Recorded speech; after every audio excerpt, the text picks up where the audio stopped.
la grandísima suerte de ser alumna suya. Yo creo que un buen profesor te enseña bien la asignatura. Un profesor excelente no solo te enseña la asignatura, sino que encima aprendes muchas más cosas con él, ¿no? Y es lo que pasa con Paco Gutiérrez Carbajo. Con él aprendes no solamente literatura, comentario de texto, épocas y movimientos literarios, no, sino que aprendes muchas cosas. Aprendes de la vida, aprendes de una manera de ser, de una manera de comportarse, en fin, que es un... algo tocado. Ha sido un placer tenerle como profesor. Paco, te quiero. Ella lo sabe, no os creéis que esto es nuevo ni nada por el estilo, no es nada de amor, ya lo sabía de antes. Bueno, y ahora, ¿por qué voy a contar el flamenco en la historia militar de España? Y estas cosas tan raras. Bueno, lo primero que tengo que decir es que yo no había oído de flamenco casi en mi vida, porque yo soy de Pamplona, o sea, la gracia no la llevo en la sangre, ni muchísimo menos. O sea, lo más que nos movemos en Pamplona es para bailar los zorcicos, que si sabéis lo que es pasitos para adelante, pasitos por atrás, porque ni siquiera nos toca la jota navarra, que es mucho más animada, que tampoco, pero que es más así de la ribera y estas cosas. Bueno, pues la primera vez que oí yo hablar de los palos de flamenco, que no sabía ni qué era eso, pues se lo oía a Paco Gutiérrez Carbajo en una cena por el barrio de Las Letras, ¿te acuerdas, Paco? Sí. Y bueno, pues me pareció muy interesante, evidentemente. Y como todas las cosas buenas, aunque no entiendas de ellas, porque yo no entiendo de flamenco, lo bueno nos gusta a todos. Bueno, pues voy a unir una de las pasiones de Paco Gutiérrez Carbajo, que es el flamenco, con una de las mías, que es la historia militar de España. Bueno, ya ha dicho Paco que soy de familia militar, así que no hace falta que lo diga. Y estoy además en un proyecto del Ministerio de Defensa para divulgar la cultura de defensa, porque desgraciadamente todo lo que es nuestras Fuerzas Armadas se conoce muy poco. Y parece que solo son soldados con fusiles y tiene muchas más cosas, ¿no? De patrimonio, tanto material como inmaterial. Bueno, pues voy a hablar de algunas cosas relacionadas con la historia militar y con el flamenco. Antes de nada, una curiosidad. La llave de oro del flamenco, que es el máximo galardón del mundo del flamenco, si no me equivoco, que sería una especie de como la laureada en el mundo militar, se creó en 1868. ¿Y quién la entregó por primera vez? Un militar, un general, el general Sánchez Mira. Y se la entregó a Tomás el Nitri. Después voy a contar otra cosa. Bueno, ya sabéis que desde que se ha creado en estos 150 años solo se ha entregado 5 veces, de ahí la importancia que tiene. Bueno, otra cosa, que no solamente Carmen Sevilla o Marta Sánchez han visitado a los soldados en zonas de conflicto. Manuel Torre, que es uno de los componentes de la llamada... sí, es que estoy viendo a Narciso, al padre de Javier, que me dice que sí, digo, no voy mal, porque yo de flamenco no sé mucho, ya le he dicho, si me preguntan algo, el comodín del público, ¿me ayudas tú? Bueno, pues Manuel Torre, uno de los componentes de la llamada época de oro del flamenco, que es el último cuarto del siglo XIX y el principio del siglo XX, visitó a las tropas de África en la época de la Guerra del Rif. Allí estuvo animando a todos nuestros soldados españoles. De hecho, curiosamente, en Jerez, en uno de los barrios más flamencos que hay 2 calles, una dedicada al general Sánchez Mira y al lado justo la de Manuel Torre, ¿no? Es una curiosidad. Bueno, y ahora vamos a ver algunas letras de flamenco dedicadas a la historia de España. Quiero decir, si soy capaz de pasar esto, que no lo tengo claro. Bueno, no lo tengo claro, pues no. SOS. Oye, estoy pasando con las flechas, pero esto no me hace caso. A lo mejor se ha quedado. Ah, vale. Ahora sí. Bien. Bueno, pues estas son unas alegrías de Cádiz, que no se ve porque esto pues está ahí con... Pero bueno, de la Guerra de la Independencia. Las alegrías son un palo que forma parte del grupo de las cantiñas, que son los cantes de Cádiz por excelencia. La copla suele ser de 4 versos octosílabos y la estrofa que recibe este nombre, la alegría también. Su melodía es de carácter festivo e incita al baile. Parece ser que la alegría deriva de la jota aragonesa que enraizó en Cádiz precisamente en esta época, en la época de la Guerra de la Independencia. Lo más característico es su comienzo con el tirititrán, tran, tran. La Guerra de la Independencia, todo el mundo sabe que es el conflicto que se inició el 2 de mayo de 1808 con el levantamiento del pueblo de Madrid contra los franceses, ¿no? Porque ya sabéis que Napoleón, que era muy listo, pues con la excusa de pasar tropas a Portugal, pues ya se quedó aquí y después de las abdicaciones de Bayona, pues nos puso a su hermano como rey de España. Y el pueblo de Madrid dijo que se acabó y el resto de España dijo que contra los franceses. Bien, vamos a leer entonces estas letras sobre la Guerra de Independencia. No las canto, como podréis imaginar, porque, o sea, no puedo cantar peor. Pero bueno, las vamos a leer y os hacéis una idea. Al que quiera oírlas, los discos están ahí, ¿eh? Con sus fuerzas extranjeras al mando Napoleón, Acay no ha conquistado gracias a la piconera. Lección de valentía diosa gitana, como genio y figura de gaditana. Un puñado de valientes, una mujer y un cañón, hicieron en Zaragoza retroceder a Napoleón. En Aragón Agustina y en Cay la Lola demostraron al mundo ser españolas. Muy bien, vamos a seguir con otro palo y con otra de las canciones dedicadas a otro episodio de la historia de España, como son las guerras carlistas. Las guerras carlistas ya sabéis que eran 3 guerras civiles que se produjeron en el siglo XIX, pero además 3 guerras civiles con bemoles, porque la primera guerra carlista, la de 1833 al 40, tuvo más muertos españoles que la guerra civil. Y fijaos que no eran las mismas armas ni nada por el estilo, ¿eh? Pues más muertos españoles. Y si alguien duda de que es una guerra fratricida, el mismo O'Donnell, que era isabelino, su padre y su hermano eran carlistas. O sea, fijaos hasta qué punto es real lo de hermano contra hermano o padre contra hijo. Bueno, las bulerías es el mismo ritmo de las alegrías, pero mucho más rápidas. Al principio dicen que se las denominaba chuflas y, bueno, lo que decía el ritmo rápido y el redoble de compás que se presta a las palmas. Es un carácter divertido, alegre y espontáneo. Como veis, no tengo ni idea de flamenco, así que lo estoy leyendo porque si no os lo contaba divinamente, pero lo tengo que leer, ¿de acuerdo? Bueno, pues estas bulerías dicen así: ¿quién es ese militar que en la esquina está parado, con las botas de montar y el pantalón colorado? Porque sabéis que los carlistas, veis aquí en la foto que tienen todos el pantalón colorado, que en realidad se llama grancé. Pantalón grancé, que para eso uno ha hecho el curso de uniformología en el Instituto de Historia y Cultura Militar. Bueno, y la boina colorada, que es lo que sabéis que es más típico de todos el partido tradicionalista. Bueno, ahora quiero hablar de este disco que se llama Flamenco Rojo Igualda y que el Ministerio de Defensa lo publicó. ¿Se dice publicar un disco? Sí, ¿verdad? Editar, pues editar. Muchísimas gracias. Ya veis que de música tampoco tengo mucha idea, ¿eh? ¿Vais a decir esto qué hace aquí? Pues porque le quiero, ya os lo he dicho al principio. Bueno, pues Flamenco Rojo Igualda se editó el Ministerio de Defensa y lo hicieron por un trabajo muy importante de Antonio Lillo Parra, que era el responsable de los archivos musicales de la Biblioteca Central Militar y además profesor adjunto de Historia y Estética de la Música Marcial en el Instituto de Historia y Cultura Militar, ¿no? Ricardo Fernández de la Torre, que era un destacado historiador de música militar española, opinaba que la música popular del soldado ya era tan rica y tan extensa que por sí merecía una antología. En esta antología lo que no se recogió fue flamenco. Entonces, Antonio Lillo, al cual le mando un saludo grandísimo si alguna vez me oye, porque es muy amigo también, tengo que hablar de los amigos porque son los que si no, no estaría aquí. Pues lo que hizo fue recoger esas músicas, esas canciones populares del soldado y adaptarlo al ritmo flamenco. ¿Por qué flamenco? Pues porque evidentemente Andalucía es la región más grande de España, ¿no? Y cuantos más quintos hay, o sea, era donde más quintos había. Y en Andalucía, con una guitarra y un cajón ya tienes el flamenco, vamos. ¿Cuántas veces se improvisa con eso, con una guitarra, con un cajón, estos cantes, ¿no? Flamencos. Bueno, pues lo hizo con el cantaor Jesús Méndez y acompañado por el guitarrista Manuel Valencia, que al parecer ambos son muy reconocidos en el mundo del flamenco. Bueno, pues vamos a ver algunas de las letras con las que se conoce esta historia militar de España a través del flamenco, ¿no? Este, por ejemplo, que se llama Viva España con honra, habla sobre, bueno, está hecho, el ritmo es una guajira. La guajira es un género derivado del punto cubano. El punto cubano al parecer ya se conocía en España desde el siglo XVIII, donde se llamaba punto de La Habana. Y hacia la segunda mitad del siglo XIX fue adoptado para el flamenco, ¿no? Que lo incluyó como un palo más. Esta canción se ha elegido, este ritmo se ha elegido porque es un canto de ida y vuelta, lo que se llama un canto de ida y vuelta. Bueno, la Guerra de Independencia de Cuba, ya sabéis que empezó en 1895, fue una de las pérdidas de los territorios de ultramar y que acabó en 1898, que ya sabéis lo del desastre del 98, que perdemos las posiciones que teníamos.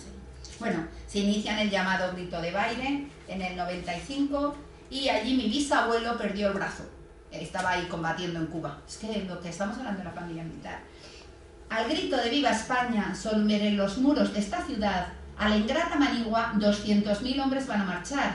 ¿Con qué sentimientos dejan a las pobres de sus madres? Sabe Dios cuántos morirán en aquella tierra tan infame. No lloréis por nosotros, decían, madre del alma. Vamos a defender la honra de nuestra España.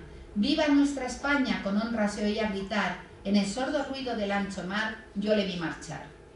Bueno, otro de los episodios nuestros de la historia de España muy conocido además pues por las canciones, por las películas, los últimos de Filipinas, nuestros famosos últimos de Filipinas, es decir, los héroes de Valer.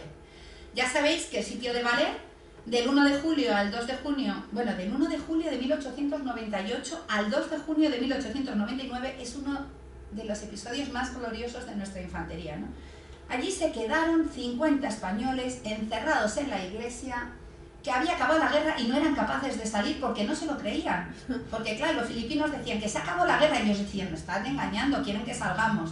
Bueno, mandaban a alguien, tampoco se lo creían, o sea, es decir, había acabado la guerra de España con Filipinas y ellos seguían allí encerrados en la iglesia que no se lo creían hasta que les pasaron un periódico, bueno, una historia de estas, contada por Martín Cerezo, uno de los protagonistas, así que tenemos plena conciencia de ellos.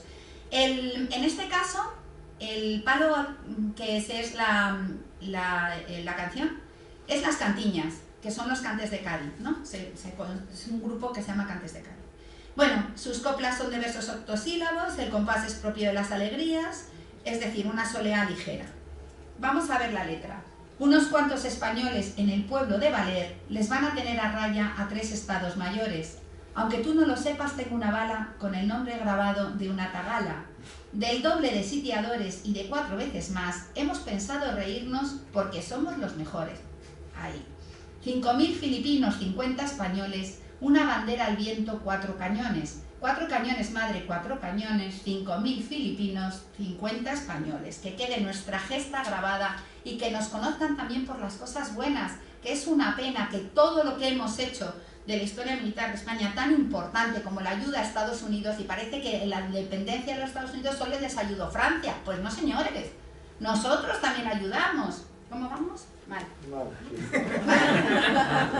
Bueno, pues de Filipinas nos vamos y os digo que no solamente hay este libro, este disco, que para el centenario de la Legión, que en 1920 cumplió 100 años, como bien digo, también se ha hecho otro libro, otro disco, también con ritmos flamencos, con canciones adaptadas, las típicas canciones legionarias. Estos discos se pueden oír, los podéis oír en YouTube, yo os lo recomiendo para que disfrutando del flamenco también se pueda uno enterar de estos hechos importantes en la historia militar. Muchísimas gracias.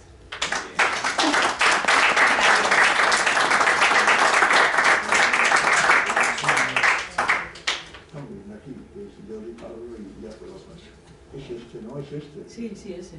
Bueno, el profesor Carlos Agüín, te paso los trastos de matar. A ver si esto ya. Es para que lo oigan los que están enganchados. No funciona esto. Sí, no, sí, las dos cosas tienen que tener. ¿Pero está encendido? Eso es Sí, para eso lo tienen que encender. Este es para... Ahora sí se ve bien. Sí. Eso es. Este también. Vale, o sea, ya no tengo que tocar nada. Bueno. Pues nada, yo he escrito una carta a Paco. Por cierto, no le veo. Bueno, pues la leo a vosotros, ya la leeré. Querido Paco, bueno, lo he titulado Cómicos y cantautores, vidas cruzadas. Ahí está Paco. Y porque yo soy cantautor y no soy profesor, te agradezco que me hayas subido de categoría. Te has subido. Sí, bueno, me ha subido, yo lo agradezco, pero no soy profesor. Querido Paco, nos conocemos desde hace algunos años. Fácil fue encontrarnos en el a veces enmarañado bosque de nuestra querida universidad, que es la UNED, dado que nos unen intereses similares por la cultura popular, por la impopular, por la alta cultura y por la baja cultura, siempre y cuando, sé que estás de acuerdo conmigo, tengan su gracia. Dicho sea esto en el sentido de que posean donaire o incluyan una pizca al menos de diversión, e incluso en el sentido espiritual del término, y que éstas gocen del favor de los dioses o de cualquier ente que more más allá de nuestro mundo tangible, ese que hiela o quema según se exceda por un límite u otro. Sin embargo, Paco, lo que más nos ha marcado y unido, creo, fue un hecho muy concreto. Ostento el raro honor de haberte metido en la cárcel y sé que suena tenuemente paradójico porque fue a causa de tu sabiduría. Bueno, a ti, a otro catedrático de Historia de la UNED, a un vicerrector, a varios profesores universitarios estudiosos, al especialista en creación de autor Fernando González Lucini, a 2 periodistas de Radio 3. Me estoy refiriendo, por supuesto, a aquel curso de verano que organizamos dedicado a la música y, en concreto, a la creación de canciones en la prisión madrileña de Extremera. Y como pienso que queda claro que a los dos nos apasiona la música y el género canción, y también el arte teatral, he creído oportuno hablar acerca de las posibles conexiones entre este y la canción de autor. Ahí está, sin ir más lejos, tu reciente libro, Canciones populares amorosas, en donde indagas el inicio de la literatura en español, nada menos, y dedicas unos buenos párrafos a la canción de autor. Muchas gracias. ¿Se está oyendo bien o no? Sí, sí, sí. Está encendido. Vale, perdón. Esto es un poco... ¿Ahora se me ve bien? Sí. Parece mentira porque yo he sido técnico sonido 20 años. No tengo problemas con eso. Bueno, pues eso, que es un asunto en la canción de autor que me toca de cerca porque llevo años cantando por ahí. De manera poco profesional, pero en fin. Quería titular esta pública misiva Cómicos y cantautores, vidas cruzadas, porque me parecía que las vidas de los cómicos y de los cantautores se cortaban a menudo cual líneas secantes o perpendiculares. Sin embargo, empezaré negando la tesis original, ya que he descubierto que no se cortan tanto como yo pensaba, quizás con una ingenuidad algo pueril por mi parte, emparentada muy de cerca con mis puras ganas de que así fuera, al menos a lo que se refiere a nuestro país, España, que es el que me voy a ceñir. Puede ser un buen comienzo recordar el año 1970, desde que en tiempos de Mari Castaña, mucho antes, Dioniso se inventara el teatro, o más bien se lo inventaran para él sus fanáticos adoradores, y desde que su hermano Arnado consanguíneo, el radiante Apolo, se sacara también de la manga la poesía y la música, y se pusiera a tocar la lira aquella que le regaló el inconsciente de Hermes, se produce la unión de ambas divinas artes, teatro y poesía. Pero no se produce sino en España, en el año 1970, como acabo de señalar, en Madrid. Ya sé que no cuela del todo porque hay antecedentes históricos, pero pido, Paco y el resto de los que me estáis escuchando, que hagáis un ejercicio de voluntad y de paciencia conmigo. Así, aterrizados en este año en el que Buñuel estrenó Tristana, Mishima se suicidó de aquella manera, 2 mujeres son nombradas generales por primera vez en Estados Unidos, ese año en que Eddie Merckx hizo doblete y ganó el Giro y el Tour, y los Beatles todavía publicaban Let It Be. Como digo, descendiendo de nuestro falso y metodológico viaje por los cielos del tiempo a esa fecha, nos topamos con el grupo teatral Tábano, con la banda musical Las Madres del Cordero y, claro está, con el mítico espectáculo Castañuela 70. No voy a contar nada de la obra, cosa que tú, Paco, ya has hecho, ni de sus méritos, que fueron muchos, porque lo que nos interesa es realzar el acontecimiento que supuso que se unaran los géneros teatro y canción, y en concreto con la canción más personal, más crítica, autocrítica y más trovadoresca. Y no es de extrañar porque el letrista de la mayoría de las canciones de las Madres del Cordero era Moncho Alpuente, conocido músico, periodista, letrista, e incluso hay un par de canciones de las Madres del Cordero que van firmadas por Luis Eduardo Aute. Por si quedaba alguna duda de que había mucha relación con la música de autor en esta obra teatral, pues colaboraban como músicos Elisa Serna y Hilario Camacho. Sí que merece la pena, creo, echar un vistazo a la escenografía, el vestuario, y podemos observar que cada época tiene su chispa y un estilo de coquetería que le es un poco propio, ¿no? Esta donosura, diríamos, que surge de la nada, diremos que emerge un poco de la escasez, de la bendita falta de recursos a repartir y a compartir, dicho sea para mayor gloria de la ciencia económica y su vetusta definición. El caso es que los actores y músicos se subían al escenario vestidos con ropa de calle, con deportivas y vaqueros, esa prenda tan moderna entonces, camisetas, blusas, hippies, o echándose por encima cualquier cosa, que gracias a la magia del teatro les convertían en personajes reales y contemporáneos, que esto es muy importante, con los que se identificaba enseguida el público.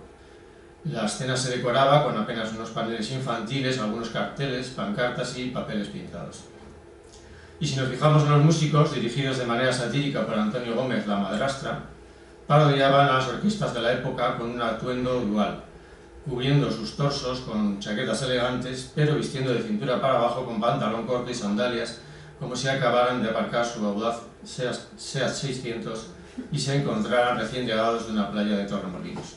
Voy a beber que se me está secando la boca.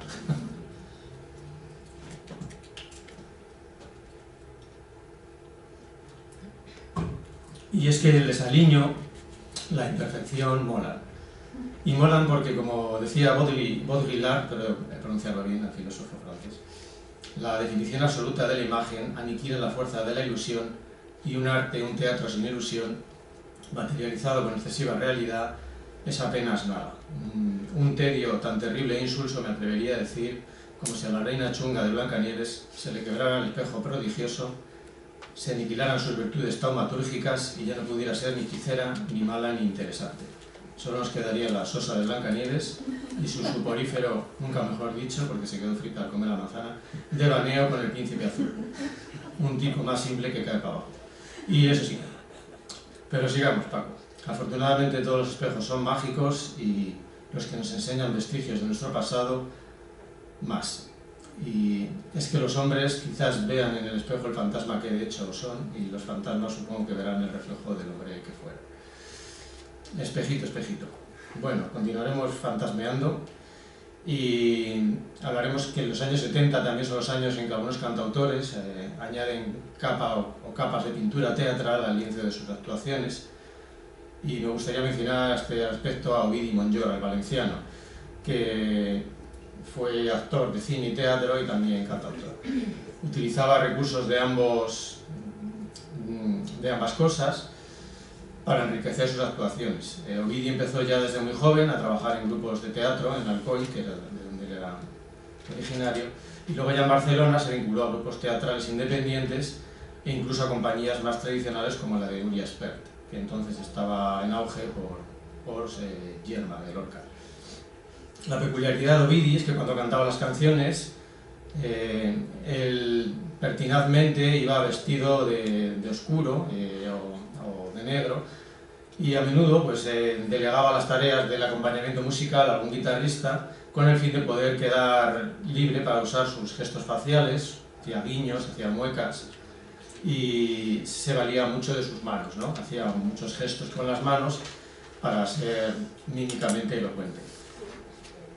Por estas mismas fechas también podemos mencionar a La Trinca, que era un trío humorístico de catalanes, una propuesta pues, un poco al uso de lo que venimos hablando, con canciones irónicas y paródicas, y igualmente pues, se disfrazaban, se maquillaban, utilizaban voces impostadas y divertidos bailes para interpretar sus canciones. También se puede citar a Puturru de Foix, aragoneses, que siguen un poco esta estela. Uno de ellos era sobrino de la Bordeta, y ya tenemos ahí otra conexión con el mundo de los cantautores, y igual, lo mismo, eran escenas, canciones un poco escenificadas, travestismo, disfraces, coreografías, maquillaje, pelucas, lo que hiciera falta, ¿no?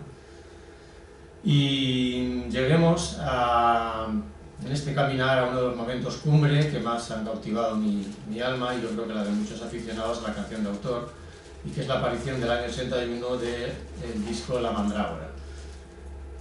Ya sabes, Paco, el inicio no solamente de las carreras artísticas de Alberto Pérez, Javier Cray y Joaquín Sabina, de nuevo un trío, ya es el tercer trío que mencionamos, sino el nacimiento de una nueva manera un poco de hacer canciones, ¿no? Inteligencia, ironía, humor negro, y yo creo que la guía espiritual innegable de Georges Brassens, de Bob Dylan y de Chicho Sánchez Ferlosio. La novedad radicaba en el hecho de que los intentos anteriores quizás estaban demasiado entalingados al ancla de la canción protesta, politizada, y se volcaban de lleno en el humor, en el chiste, y se olvidaban un poco en escribir buenos textos, que es lo que hacían los mandrágoros, por llamarlos de alguna manera. Yo creo que entroncaban un poco también con Madres del Cordero y dejaban un poco de lado pues, quizá la trinca y pues, lo que fue hacer un poco humor por hacer humor, ¿no? Y esa línea. Como una segunda versión de la mandrágora, una vez disuelta la misma, el trío, vuelven a hacer otro trío también de cantautores que utilizan el humor y una puesta en escena, pues eso, teatral de alguna manera, y es Académica Palanca. Aquí está Antonio Sánchez, que había sido guitarrista en la mandrágora, o sea que digamos que son un poco los herederos, Javier Batanero y Miguel Vigil. En fin, no quiero convertir esta epístola en un exhaustivo y sofocante listado de artistas, y bueno, pues hay otras propuestas como Albert Pla o la llamativa Bebe, que me atrevo a llamar la celestial musa extremeña, que camina siempre con un pie en el escénico coturno y el otro enfundado en la apolínea sandalia de la poesía y de la música. Tampoco me detendré mucho en Joaquín Sabina, quizás el que mejor ha sabido crear un personaje de sí mismo, aunque por desgracia solamente uno he interpretado tanto dentro como fuera del escenario. Porque a veces, aunque se viste de pirata o una suerte de banquero castizo de la City londinense, o incluso interprete un simpático Groucho Marx en la película de 1988 Sinatra, en el fondo sigue siendo él mismo. Un genio rebosante de sensibilidad, instinto natural, pero bastante alejado del arte teatral con mayúsculas, que es un arte, como todos sabemos, proteico, diverso, un oficio sublime capaz de multiplicar a una persona talentosa en decenas de caracteres y hacerlos todos creíbles y fascinantes. No pararé mucho en el musical que se estrenó en el 2011 con parte de su repertorio, Más de 100 mentiras, que viene a ser una revista española actualizada y cuyo argumento es tan inevitable y presumible como el suicidio final de Don Álvaro en la dantesca tragedia del Duque de Rivas. Es decir, el musical cuenta la historia de una venganza entre delincuentes de poca monta, mafias, boxeadores, prostitutas, como típico séquito. Pero bueno, se agradece mucho el intento porque constituye y es pionero este musical de hacer un musical con el repertorio de un cantautor en España, ¿no? Y bueno, también tiene la parte teatral, la parte de danza también, y desde luego yo creo que Sabina lo merece porque nadie como él para extraer una vez más el dulce zumo de la grandeza poética del podrido fruto de las bajezas humanas. Ya termino. En alguna parte dijo Diderot algo así como que un comediante con verdadero talento es tan raro como un gran poeta. Quizás por eso, y dándole un poquito la razón al francés, considero que no hayamos tenido un verdadero artista o trío de artistas, dada la insistencia en este formato, que encarne a la perfección el ideal de actor-cantautor. Hemos tenido varios intentos, notables y honrosos, sin embargo creo que el trono reservado a tal personaje se halla vacío. Opino que esto es así tanto en España como en el resto del mundo, y estirando la goma del chicle de nuestras ansias y deseos por ver cosificado un personaje de tal catadura, podríamos concederle quizás tal aspiración al difunto David Robert Jones, más conocido por todos como David Bowie, que ni mi pasión ni mi inmensa admiración por este sujeto impiden que reconozca que constituya él tal arquetipo. Ni siquiera el revelador y idético espejo, recordemos que todos son mágicos, aunque no siempre indulgentes con nosotros, en donde mirarse e inspirarse. Dejo a la posteridad el reto de que nazca el ideal de esta categoría que me permito proponer y nombrar con un neologismo feo, poeta cantactor, o mejor o menos horrible, trovactor. Y nada más, querido Paco, querido maestro, amigo, queridos todos que me habéis escuchado, me despido deseando que estas palabras os hayan hecho pasar un buen rato, tanto a mí como pensarlas y trabarlas. Agradezco de corazón que la vida me haya dado la oportunidad de estar en este bonito acto en tu honor. Muchas gracias.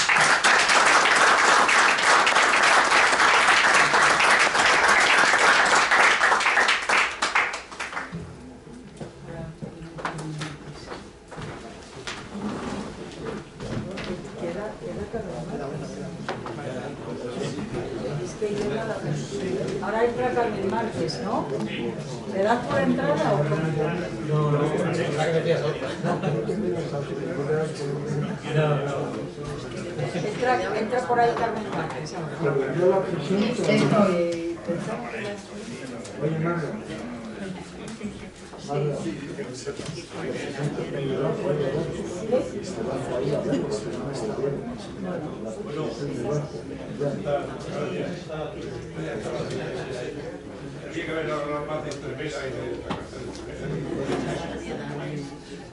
La profesora Carmen Márquez creo que va a intervenir. Sí. Cuando me den la palabra, encantada, estoy preparada. Un momento. Ya.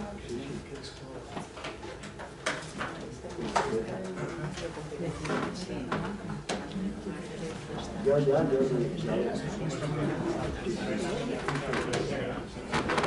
pues, doy la palabra a la profesora Carmen Márquez, que va a intervenir. Bueno. ¿Me oyes, Carmen?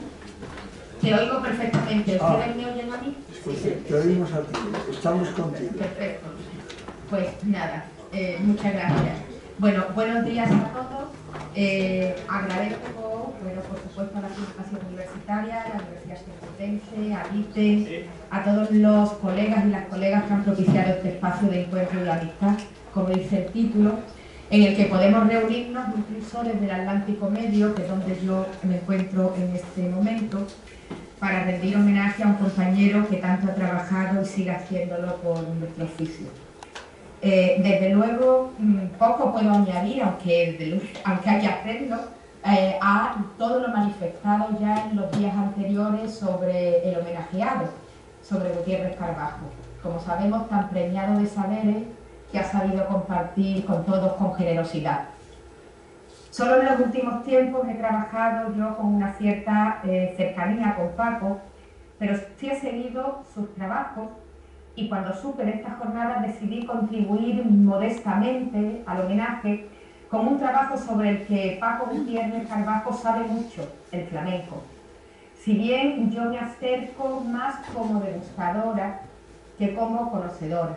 Como gaditana que soy, aprendí a tararear los cantes por serrana, las alegrías o los fandangos al mismo tiempo que hablar.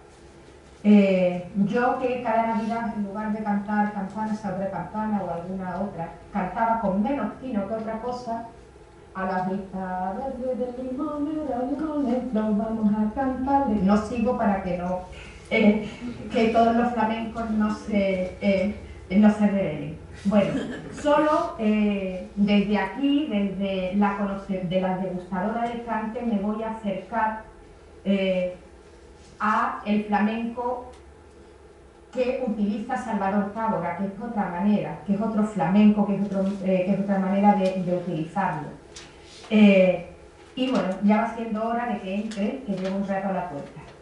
Opté por esta temática de Salvador Távora entre ritos y cantes, porque el flamenco es un elemento estructural de la producción de Salvador Távora.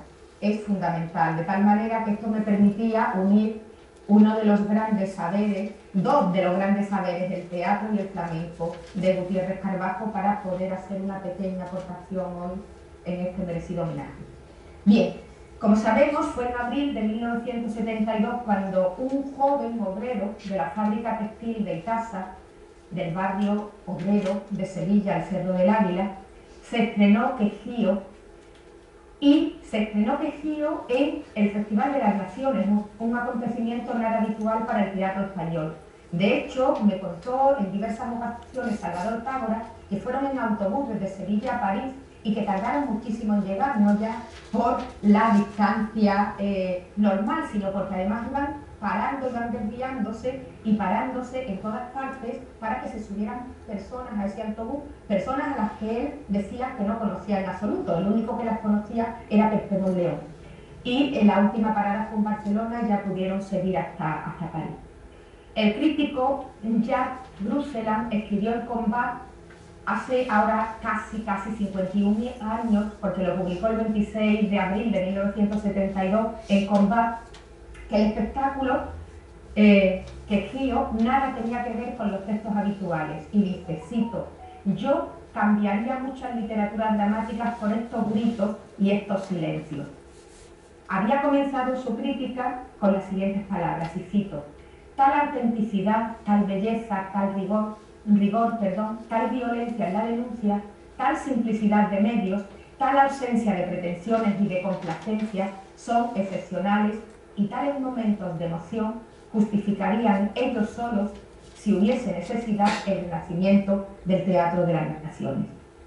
Nadie hubiese imaginado que un grito desgarrador de deshombre, con un excelente cantador, entre ellos el cabrero, que cantaban mientras tiraban de un bidón lleno de piedras, siga teniendo vigencia 51 años después. Y pocos reconocen la significación de esta obra y las posteriores de Salvador Távora, no ya de España, sino la significación fuera de nuestro país. Creo que son escasos, por no decir ninguna, la compañía que ha realizado giras similares a las de la Cuadra. Solo como ejemplo menciono que Quejío realizó entre 1972 y 1973 747 funciones en París, Nancy, Roma, Florencia, Aviñón, Belgrado, Parma, Manizales, Bogotá, San Juan de Puerto Rico, Caracas, Monterrey, Berlín, Portugal, diversas ciudades de Portugal, Suiza. De hecho, porque estamos casi de aniversario, estuvieron un mes programados en la Comuna, Suiza y en diversas ciudades españolas y en otros lugares. También recibieron varios premios, todos fuera de nuestro país, en Belgrado, en México, por ejemplo, recibieron el primer premio de la crítica al mejor espectáculo del año. Luego volveremos a Quejío y sus cantes. Ahora voy a hacer un pequeño recorrido por la producción de Salvador Távora, de este creador lúcido, para que nos hagamos ideas. Ya sé que lo conocen, pero por si acaso hay quien no conozca bien la producción de Salvador. Me van a permitir que lo haga no en modo presentación, porque si me voy a modo presentación pierdo el enlace, la conexión directa con Zoom, ¿no? Bien, pues aquí hago un pequeñísimo recorrido desde Quejío, bueno, pues pasando por Los Palos y Andalucía Amarga, Herramientas. Estos son solo algunos de algunas de sus producciones. Nana de Espinas, toda la producción de los años 70 y de los 80. Bueno, Vacante fue también un enorme éxito, Alucema. Hay que decir que también Salvador Távora, aparte de estructurar sus obras con el flamenco, con letras de flamenco, con la poesía, también utilizaba lo que ahora se llama el teatro de los sentidos. Él utilizaba Alucema y en diversas obras, ¿no? Utilizó saumerio y, bueno, pues otros elementos de olor, ¿no? Que quemamos habitualmente los andaluces para perfumar las casas. Crónica de una muerte anunciada fue otro de sus grandísimos éxitos. Quizá un hito en su producción fue Carmen, ópera andaluza de cornetas y tambores, que quizás habría que hacer algún paralelismo entre esta obra de Távora y la ópera flamenca de principios del siglo XX, de la que tanto sabe Paco Gutiérrez Carbajo. Yo creo que es de los pocos que saben de eso. Y bueno, pues el Don Juan, en Los Ruedos o Imágenes andaluzas para el Carmina Burana son algunos de sus grandes espectáculos posteriores en los que él consiguió lo que deseaba, y era crear una suerte de obra total donde utilizara elementos también de la ópera y elementos del circo. Decía que tuviese también los elementos de la tensión del circo. Realmente quería todas las artes escénicas. En fin, con esta muestra de diapositivas hago un pequeño recorrido para volver de nuevo ahora con Quejío. Quejío, Quejío es la obra en la que este creador lúcido, este creador andaluz diferente a todos los demás, porque ha sido capaz de crear su propia estética. En algún momento alguien me ha dicho de él y también de la zaranda que se repetían. Claro, alguien habría que saber qué diferencia hay entre repetirse y tener estilo. Estos dos grupos de los que hablo, bueno, pues son grupos con estilo, pero ahora estoy con Salvador y él crea su propia estética. Desafortunadamente creo que no tiene el lugar que le corresponde en la historia de nuestro teatro.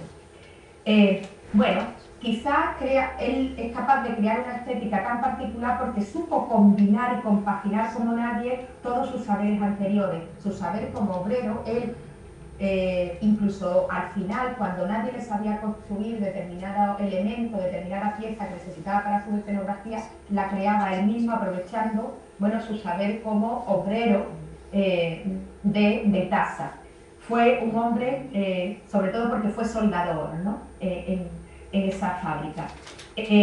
Fue torero. Recordemos que comenzó como novillero, con el nombre de Gitanillo de Triana, a pesar de ser del Cerro del Águila. Formó parte de varias cuadrillas. La última fue la de Salvador Guardiola, con el que fue de sobresaliente durante algún tiempo. Desafortunadamente también la tarde del 31 de agosto de 1960, donde tuvo el que terminar la lidia del toro que le dio muerte a Salvador Guardiola. Momento ese en el que decidió abandonar el toreo porque cuando uno le preguntaba decía que es que ya en aquellos momentos no iba a matar un toro como ejercicio de una profesión, sino como venganza, ¿no? Bueno, es una cuestión, como sabemos, polémica ahora, ¿no? La del toro. Bien, y también fue cantaor. Fue cantaor en solitario, pero principalmente formó parte de varios conjuntos, los Gitanos de Bronce y Oro, o los Tarantos, y también fue en los tablaos con Macarena del Río, con Gracia Montes o con Juanita Reina, entre otros. Era curioso, decía Salvador, que él quería romper con eso porque cuando cantaban estos elencos los obligaban a ir siempre con pantalón negro, camisa blanca, incluso a ir muy bien peinado. Incluso me decía que lo obligaban a perfumarse. Él decía, yo tenía un bote de Barón Dandy, me imagino que esta colonia ya existe, así que no es una publicidad, que solamente usaba para cuando iba en alguno de estos elencos, ¿no? Bien, y por supuesto también cantó en solitario en el Oasis, un lugar emblemático, o la cuadra de su barrio, del Cerro del Águila, que bueno, cogió el nombre precisamente de ahí, y en otros locales. Él, como cantaor en solitario, pues todo el mundo comentaba que era un cantaor especial, puesto que cantaba arrodillado o se tumbaba, se tiraba en la escena, y desde luego trataba de romper con ese estereotipo de cómo había que ir vestido según los cánones del momento. Y también compuso coplas, y las compuso hasta el último momento, canciones para sus espectáculos y también para él cantarlas. Andalucía, la que divierte, Campesinos tristes, Segadores, De en pie, Por las pisadas, son algunas de las canciones, ¿no? Que creo. Por eso fue llamado por los componentes de oratorio, para que compusiera las canciones de ese espectáculo también mítico de la historia del teatro español.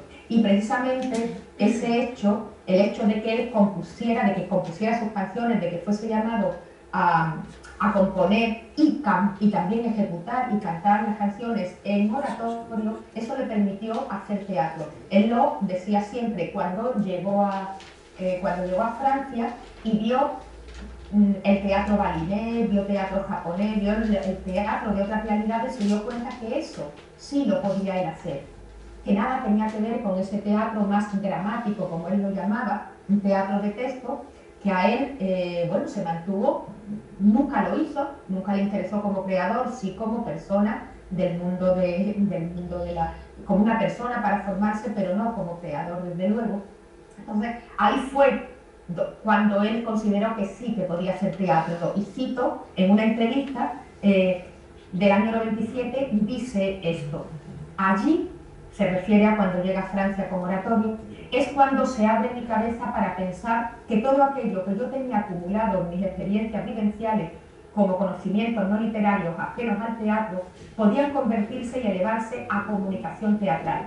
Andalucía, mi tierra, mi cultura, estaban llenos de teatro. En una entrevista me dijo en una ocasión, y esta es una cita un poco extensa, lo siento, pero es muy esclarecedora: llego a Quejío con una cantidad de experiencias escénicas y vivenciales sin absolutamente ninguna idea de que con esas experiencias de comunicación personal y escénicas se podía construir un espectáculo, porque la palabra teatro se empleaba, al menos para mí y desde mi perspectiva, y de la del medio popular, para un tipo de modelo que no entraba para nada en mis cálculos y que yo no podía hacer. Cuando vuelvo a Sevilla, después de la participación con mis cantes en oratorio, y veo la valoración que hacen de ellos personas como Lilian Dijon, como Jacques Lang y otros de esos cantes que yo hacía en el espectáculo, porque varía la gesticulación, la forma, el compromiso, y que eran equiparables al texto y a cualquier otro elemento gestual. Entonces es cuando comienzo a poner la maquinaria del pensamiento y considero que todas aquellas cosas que en mi medio eran cercanas.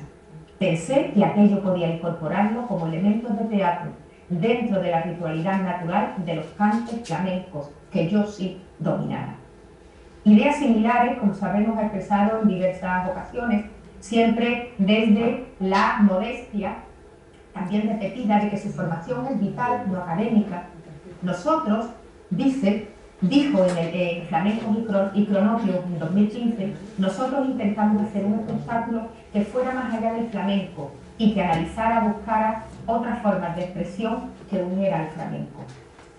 Como ya he dicho, ese primer espectáculo, Quejío, al que le incorpora como subtítulo explicativo Estudio dramático sobre cantes y bailes de Andalucía, se estrena primero en el local La Cuadra del Cerro del Águila, luego va a la Sala Magallanes en Madrid y el estreno absoluto tiene lugar en el Festival de las Naciones, donde obtuvo, como sabemos, un enorme éxito. Y en este espectáculo ya tenemos los elementos que serán definitivos en la producción de Salvador Tábora. Primero, no parte de un texto teatral previo, sino de textos de diversa naturaleza, sobre todo poéticos y cantes. Los componentes del grupo no tienen formación actoral, salvo excepciones. La mayoría de los intérpretes participantes, que es como los llama Salvador Tábora, provienen de otros campos del espectáculo, como la música, la danza, el cante o incluso el toreo. Hay siempre una crítica social a las situaciones de explotación, con la presencia de símbolos que muestran de modo metafórico este hecho, tanto a través de la introducción de maquinarias u objetos alusivos, como desde luego por la temática. Hay una fuerte presencia de manifestaciones culturales populares andaluzas, no solamente muy bien, no solamente los cantes. Bien, muy bien, pues estos son, bueno, pues como ejemplo Quejío, los cantes que utiliza Tábora en esta obra. Son martinetes, cantes de trilla, tarantos, bulería, el coro alborea, seguirillas, peteneras, la tonada martineta y el grito del mudo, como él lo llama. Hay también, desde luego, hay en todas la producción de él siempre una serie de cantes que va a utilizar y que van a servir no solamente para estructurar la obra, sino desde luego de ahí sale la propia temática de la obra. Es decir, se utiliza el flamenco como elemento expresivo, como elemento estructurador. Nada más, muchísimas gracias, encantada de estar aquí contigo, Paco, y con todos los compañeros. Gracias, buenos días.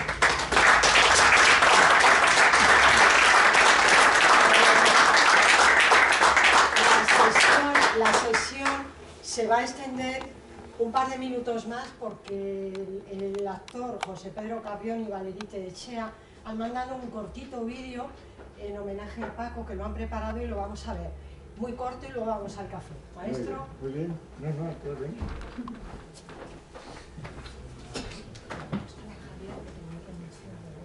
Muy bien, eso has hecho.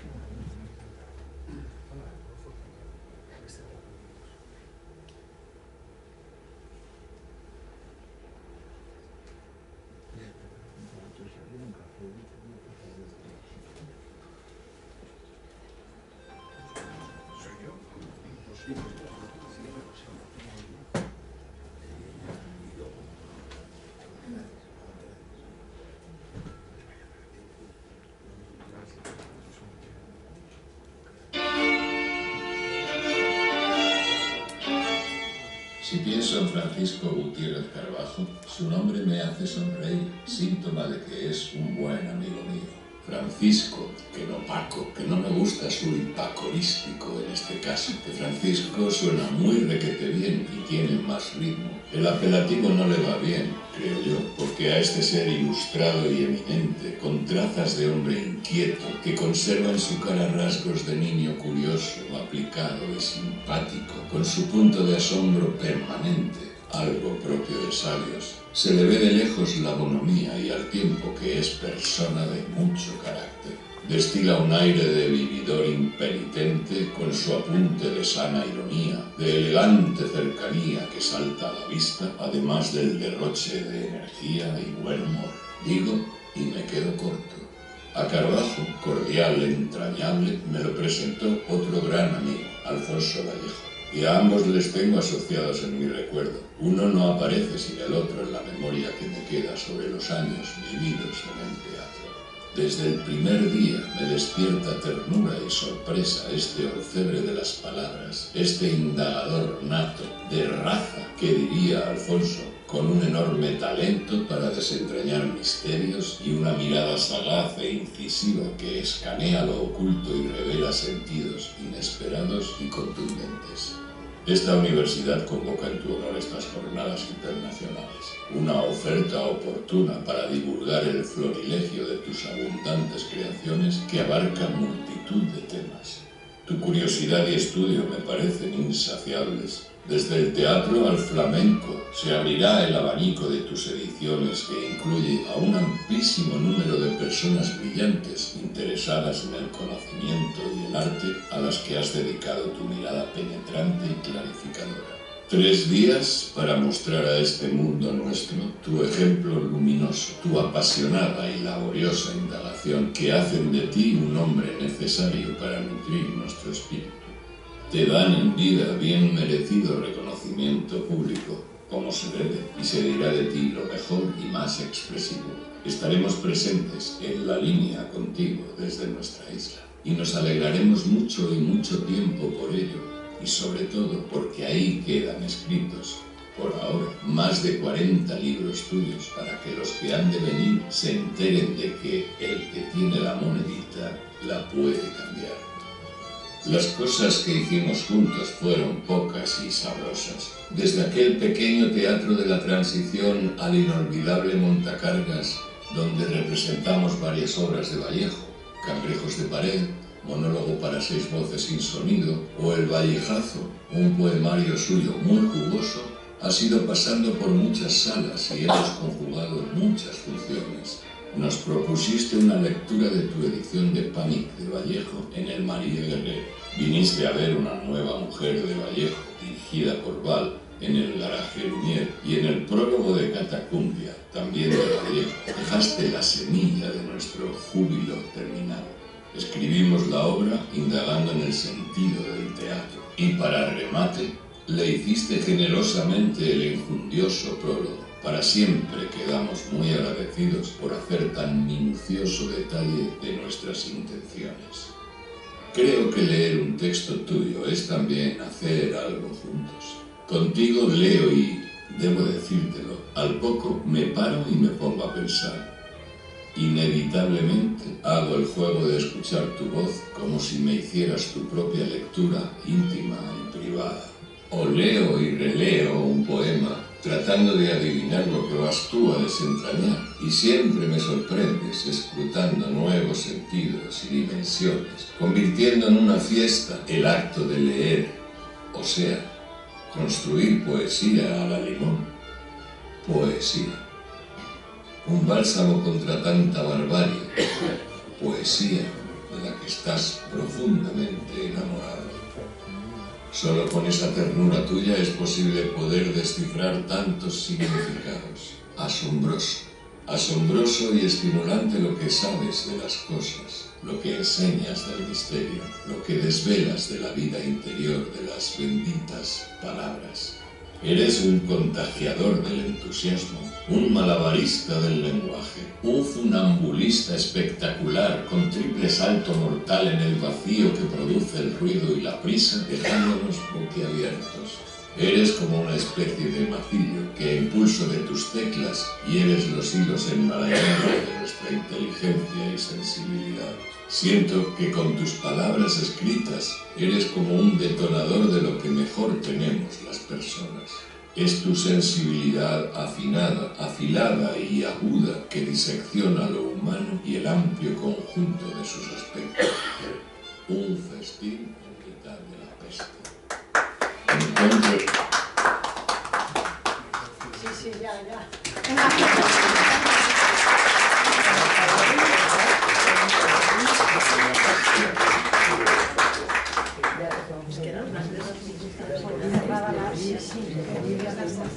Pues ya ha terminado, ¿no? Sí.